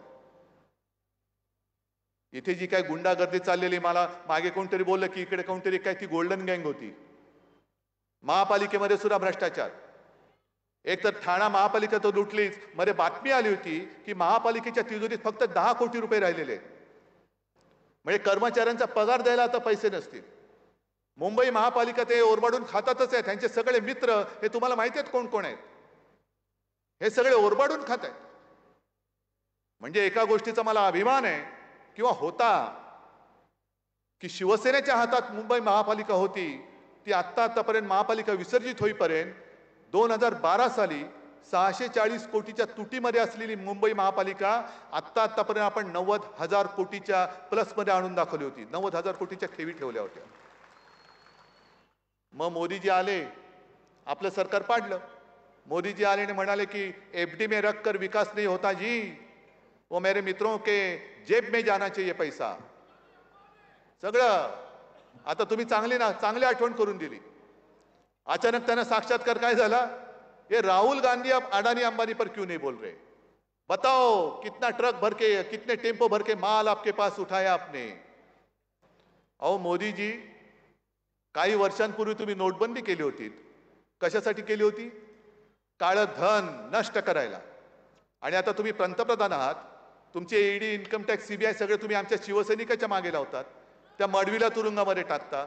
आज सुद्धा माझ्या सैनिकांना नोटीस येते. येत्या काही दिवसात म्हणजे काल, आज आणि उद्यामध्ये अशी मला माहिती आहे की कदाचित चांगल्या कार्यकर्त्यांना अटका करतील. पोलिसांना सांगतो तुम्ही करून दाखवा. तुम्ही करून दाखवा. दिवस सगळ्यांचे सारखे नसतात. आज शेवटचा दिवस त्यांच्या सत्तेचा असेल, उद्याचा दिवस आमचा आहे. उद्याचा दिवस आमचा आहे. पण सगळ्या यंत्रणा तुमच्याकडे आहेत. तरी मोदी जी टेम्पो भर भर के माल कैसे जा रहा है आपको पता नहीं. आणि जर टेम्पो भरभरून काळा पैसा तिकडे जात असेल तर मग नोटबंदी तुम्ही केली ती फसली, त्याची कबुली आहे की नाही हे तुम्ही सांगा सगळ्या जनतेला. मग तुमची प्रत्येक पावलं चुकताय. एक तर आता तुम्ही म्हणताय, जसं देवेंद्र फडणवीस म्हणाले की उद्धव ठाकरेंच्या सभेत पाकिस्तानचा झेंडा होता. अरे मी कुठे पाहिला पाकिस्तानचा झेंडा? तुम्हाला कसा कळला? मी थोडीच गेलो होतो नवाज शरीफचा केक खायला, तुमचे नेते गेले होते. आता त्यांनी तिकडनं पाकिस्तानचा झेंडा आणला म्हणून देवेंद्र तुम्हाला माहिती असेल, मला माहित नाही पाकिस्तानचा झेंडा कसा दिसतो. पण तुम्ही आता हे सगळं विचित्र पद्धतीने नेऊ इच्छित आहे. प्रश्न तसेच राहिलेले. आज सुद्धा सोशल मीडियावरती मोदीजींच्या जुन्या क्लिप्स आहेत ना, उपलब्ध आहेत की मतदानाच्या दिवशी मतदान करायला निघताना गॅस सिलेंडरला नमस्कार करून निघा. कारण तेव्हा गॅस सिलेंडरचा भाव होता 400, म्हणून त्यांना आता पाहिजे तो 400 गॅस सिलेंडरचा. आता किती झाला? 1000च्या वर. मग तुम्ही एक तरी गोष्ट अशी सांगा की जी लोकांना समाधान देणारी आहे. परदेशामध्ये काळं धन होतं ते तुम्ही आणून लोकांच्या खात्यात 10-15 लाख तो ऐसे ही दे देंगे. आले कोणाच्या खात्यामध्ये? कोणाच्याच खात्यात नाही. पण भाजपच्या खात्यात किती आले? जे काँग्रेसने 70 वर्षात नाही केलं ते आम्ही करून दाखवलं. बरोबर आहे, मोदीजी बरोबर बोलताय. कारण 70 वर्षात काँग्रेसला जमलं नव्हतं ते तुम्ही 2-2.5 वर्षामध्ये निवडणूक रोख्यांच्या माध्यमातून करून दाखवलं. काँग्रेसच्या खात्यामध्ये 500-600 कोटी आणि तुमच्या खात्यात 10,000 कोटी. कोणी लुटला देशाला? कोणी लुटला? आज सुद्धा राजनजी तुम्ही बसला तिकडे आहे, म्हणजे राजन आपले विचार वेगळे, आपले राजन राजे, तुम्ही कामगारांचे प्रश्न हाताळता. मला सांगा हो, प्रत्येक वेळेला हे कंत्राटीचं घोडे केव्हापासून सुरू झालं? युनियनच करायच्या नाहीत. कंत्राटी पद्धत. अग्निवीरची योजना सुद्धा 4 वर्षासाठी. म्हणजे कंत्राटीचा अर्थ असा की तुम्ही किती चांगलं काम करा पण तुमच्या मालकाच्या मर्जीवरती तुमचं काम उद्याचं अवलंबून असेल. काय करायचं तरुणांनी? कसं भविष्य घडणार? आज मोदी आणि अमित शहा तिसऱ्या वेळेला एक्सटेन्शन मागतायत. 5 वर्षाचं तुम्हाला कॉन्ट्रॅक्ट दिलं होतं देश चालवायचं, आणखीन दयाबुद्धी म्हणून 10 वर्ष केलं, नाही चालू शकला देश. आता पुढची 5 वर्ष का मागताय? कंत्राटी पद्धतीने तुम्हाला दिलं होतं. या 4 तारखेला आम्ही हे कंत्राट रद्द करत आहोत. आम्ही हे कंत्राट रद्द करतोय. सगळे जे काही कामगार कायदे तुम्ही आणू इच्छित होतात आणि काही आणले, हे सगळे उद्योगपतींना धार देणे कायदे. कामगारांचं हित काय? मला त्याही वेळेला हे सांगायचे की उद्धवजी, आपल्या देशामध्ये फक्त 7% कामगार हा ऑर्गनाइज्ड आहे. बरोबर ना? 7%. मग या 60%चं प्रतिनिधित्व कोण करतं? म्हणजे 93% कामगार हा असंघटित आहे. मग आपल्या देशाचा औद्योगिक चेहरा हा माझा शेतमजूर का नाही होत? का होतात अंबानी आणि अदानी, हे टाटा बिर्ला हे का होतात? हे 7% वाले. आणि मग साधा शेतकरी आला तर तुम्ही त्याला दिल्लीमध्ये प्रवेश बंद करता. हमी भाव देणार तुम्हीच बोलला होतात, आणि तो हमी भाव कधी देणार, अजून मिळत का नाही हे विचारायला जेव्हा माझा शेतकरी उत्तरेतला हा दिल्लीकडे निघाला स्वतःच्या राजधानीमध्ये, तेव्हा जणू काही चीन येतोय अशा पद्धतीने त्याच्या मार्गामध्ये कुंपणं टाकली गेली, काटेरी तारा टाकल्या गेल्या, खिळे टाकले गेले. कमी पडते की काय म्हणून वरनं ड्रोनमधनं अश्रुधुराचे गोळे त्याच्यावर मारले. आणि ते जे पोलीस उभे केले होते, सैनिक उभे केले होते, ही सुद्धा शेतकऱ्यांचीच मुलं होती. त्या मुलांना त्याच्या बापावरती बंदूक रोखून तुम्ही उभं केलं होतं. हे काय आम्ही नुसतं उघड्या डोळ्याने बघत बसायचं? शेतकऱ्याला तुम्ही येऊ देत नाही, पण अदानी आल्यावर ते ताडकन उठून उभे राहता. मग कसला तुमचा कामगार आणि कसलं तुमचं सगळं काय? हे सगळे तुमचे जे काही खोटी अश्रू आहेत हे आता पुरे झाले. परवा त्यांनी अर्ज भरताना जे सांगितलं की 2014 में मैं यहाँ आया तो मुझे ऐसे लगा कि गंगा माँ ने मुझे बुलाया है. अब 2024 में मैं त्यांना गदगदून आलं. ऐसा लग रहा है कि गंगा माँ ने मुझे गोद ले लिया है. अच्छी बात है, आप नर्मदा माँ को भूल गए, अभी गंगा माँ को अपना लिया आपने. पर बीच में मोदी जी कोरोना के समय में गंगा में जो लाशें बह रही थी तब गंगा के आंसू पूछने के लिए आप क्यों नहीं गए थे? तुम्ही आमच्यावरती जेव्हा टीका करता कोरोनावर भ्रष्टाचार केला, खिचडीचा घोटाळा. अहो, ज्या प्रज्वल रेवण्णा बलात्काराच्या प्रचारासाठी मोदीजी तुम्ही कर्नाटकात गेला होता, त्या कर्नाटकामधलाच तो यत्नाल म्हणून आहे, बसवगौडा यत्नाल यांचा आमदार, त्यांनी जाहीर आव्हान दिलं होतं भाजपला की मला नोटीस पाठवाच, मी भारतीय जनता पक्षाचा 40,000 कोटीचा कोरोना काळातला घोटाळा बाहेर काढल्याशिवाय राहणार नाही. काय केलं तुम्ही त्या बसवगौडाचं, काही यत्नाळचं? तो म्हणाला की सरकार आमचं होतं, पण घोटाळाच आहे. कोरोनासाठी जे हॉस्पिटलमध्ये ऍडमिट झाले होते त्यांना लाखो रुपयाची बिलं दिली गेली आणि हा 40,000 कोटीपेक्षा जास्त घोटाळा हा भाजपच्या सरकारने कर्नाटकात केला. मग तुम्ही आमच्यावरती बोटं दाखवता, खिचडी खाल्ली. माझ्या महाराष्ट्रामध्ये सर्वांच्या सहकार्याने एकाही मृतदेहाची विटंबना आम्ही होऊ दिली नव्हती, हे मोदीजी लक्षात घ्या. तो राज कपूरचा पिक्चर होता ना, राम तेरी गंगा मैली, ते तुम्ही केलीत. गंगा मैली मोदीजी आपने की है. तुम्ही गंगेचा अपमान तुम्ही केलेला आहात, त्या मृतदेहाची विटंबना तुम्ही केलेली आहे. आणि लोकांना कशाला मग तुमच्या अर्ज भरताना गंगा जमुना या डोळ्यातनं काय येत आहेत? ही सगळी थापेबाजी आहे, हे सगळे जुमलेबाजी आहे. आणि म्हणून तुम्हाला सांगतो की आता देशाला एका व्यक्तीच्या हातामध्ये सरकार देणं आपल्याला परवडणार नाही. अहो, तुम्ही आम्हाला घराणेशाहीवरनं बोलता. आज बरं झालं सुप्रिया तू पण इकडे आहेस. मला सांगतात मला आदित्यला मुख्यमंत्री करायचंय, पवार साहेबांना सुप्रियाला मुख्यमंत्री करायचंय. अरे मुलांना आमच्या करायचं की नाही आमची माणसं ठरवतील ना. पण निदान आम्ही आमच्या जर लढत असलो तर निदान आम्ही आमच्या मुलांसाठी लढतोय. मोदीजी तुम्ही किती वेळा बोल्यावरती चढताय? 14 वेळा मुंडावल्या, 19ला मुंडावल्या, पुन्हा एकदा मुंडावल्या, 29ला सुद्धा गुडघ्याला बाशिंग बांधून तयारच आहे. मग द्या ना पुढच्या पिढीच्या हातामध्ये, कधी तुम्ही देश देणार आहात? मग ही जी काही एकाधिकारशाही आहे, या एकाधिकारशाहीला गाडून टाकण्यासाठी यावेळेला इंडिया आघाडीचं संमिश्र सरकार आपल्याला देशाला पाहिजे. केलं होतं ना, अटलजींनी सुद्धा चांगलं काम केलं होतं. तेव्हाही सगळे ममता जयललिता सगळे सोबत होते. आता सुद्धा सगळे आम्ही एकत्र आलेलो आहोत आणि उत्तम काम नरसिंहरावांनी पण केलं होतं, मनमोहनजींनी पण केलेलं, अटलजींनी पण केलेलं. ही सगळी सरकार संमिश्र सरकार होती. पण जेव्हापासून हुकुमशाही सारखी वाटचाल तुमची सुरू झाली तेव्हा आता आम्हाला डोळे उघडून तुम्हाला हटवण्याखेरीज दुसरा पर्याय राहणार नाहीये. आणि म्हणून शेवटी एकच विनंती आहे, जी आता लढाई होणार आहे ते गद्दार आणि निष्ठावंतामध्ये होणार आहे. शिवसेना ही आपलीच आहे, राजन पण आपलाच आहे, फक्त निशाणी बदललेली आहे. निशाणी काय आहे? ठाणेकर मशाल हातात घेऊन गद्दारी जाळणार आहेत, गद्दारीची पाळं मुळं इकडनं उकरून टाकणार आहेत. मग फक्त हात वर करून एकदाच फक्त आपला जय भवानी जय शिवाजी बोला. जय भवानी जय शिवाजी, जय हिंद जय महाराष्ट्र. छोटासा प्रवेश या ठिकाणी होईल. भाजपा मंडळ महामंत्री दिघा नवी मुंबईचे सोनूराम यादव हे भाजपचे महामंत्री शिवसेना उद्धव बाळासाहेब ठाकरे या पक्षामध्ये जाहीर प्रवेश करत आहेत. असंख्य कार्यकर्त्यांसोबत आणि शिवा संघटना प्राध्यापक मनोहर धोंडे यांनी सुद्धा जाहीर पाठिंबा इथे जाहीर केलेला आहे.